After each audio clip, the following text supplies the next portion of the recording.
What if I told you that everything you've ever been searching for has been right here all along? Not in some distant future, not in some forgotten past, but in the space between your next breath. I want you to imagine a young monk named Kaido, filled with restless energy and a mind that never seemed to settle. He would sit in meditation, but his thoughts would race like monkeys in a bamboo forest, regrets about past mistakes, anxieties about the temple's future, worries about whether he was worthy of this path. One misty morning, as Kaido walked through the monastery gardens, he noticed something unusual. An elderly gardener named Hiro was tending to a single cherry blossom tree with such profound attention that the world around him seemed to disappear. Hiro wasn't rushing, wasn't worrying about the other plants needed care.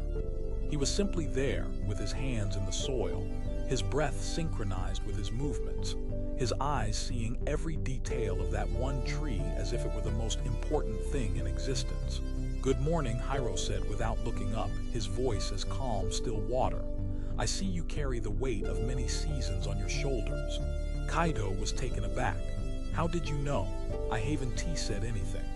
Hiro smiled, his eyes crinkling like ancient paper.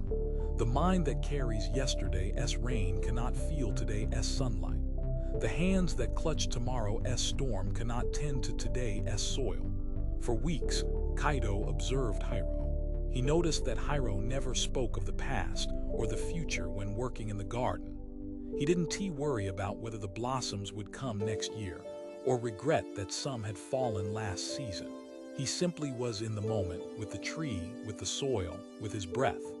One afternoon, as Kaido struggled through meditation, feeling frustrated by his wandering mind, Hiro approached him and sat beside him silently. After a long while, Hiro spoke. "The mind is like a garden. If you keep pulling up the weeds of yesterday and worrying about the frost of tomorrow, you miss the beauty of today's flowers." "But how do I stay present?" Kaido asked, his voice filled with genuine longing. "My thoughts keep pulling me away." Hiro pointed to a single leaf on the ground. "Look at that leaf. Notice its color, its texture, the way the light catches its edges. Now feel your breath entering your body, leaving your body. This is the secret. Bring your awareness back to now, again and again and again." "But that seems so simple," Kaido replied. "The most profound truths are," Hiro said softly. "The present moment is like a garden that requires constant, gentle attention. Not force, not struggle, but simply being here now." Over time, Kaido began to practice what Hiro taught him. When his mind drifted to the past, he would gently bring it back to his breath. When it jumped to the future, he would feel his feet on the ground and notice 5 things he could see, 4 things he could touch, 3 things he could hear, 2 things he could smell, and 1 thing he could taste. He discovered something remarkable. The more he practiced being present, the more peace he found. The regrets that had haunted him began to lose their power. The anxieties that had tightened his chest became like distant clouds passing across the sky. In the quiet space between thoughts, he began to feel a deep sense of contentment that he had never known before. Now, you might be wondering what this ancient story has to do with your life today. Let me share 3 simple lessons from Hiro's wisdom. First, the present moment is the only reality that truly exists. The past is memory, the future is imagination, only now is real. When you find yourself dwelling in regrets about what has been or worries about what might be, gently remind yourself that this moment, this breath, this heartbeat, this awareness is where life actually happens. Second, our minds naturally wander, and that's okay.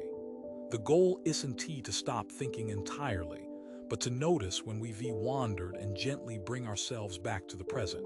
Each time we do this, we strengthen our ability to be present, just like tending to a garden strengthens our connection to it. Third, true peace comes not from changing our circumstances, but from changing our relationship to them.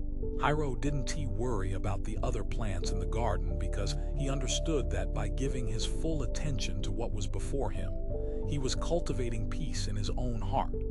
Here's a simple practice you can try today. Take 3 mindful breaths. For each breath, Notice the sensation of air entering your nostrils, filling your lungs, and then leaving your body. When your mind wanders, and it will, just gently guide it back to your breath. That's it. Just 3 breaths of complete presence. Your garden of now is waiting for you to tend to it. It's in the warmth of your morning coffee, in the feeling of your feet on the floor, in the sound of a loved one's voice, in the beauty of a sunset, in every ordinary moment that becomes extraordinary when we give it our full attention. Thank you for joining me on this journey into the present moment. If this wisdom resonates with you, I invite you to subscribe for more insights on living with greater peace and awareness. And I'd love to hear from you. What small moment of presence did you notice today? Share your thoughts in the comments below, and let us continue this conversation together. May your days be filled with the gentle awareness of now, and may you discover the peace that has been waiting for you in every breath, every moment, every day.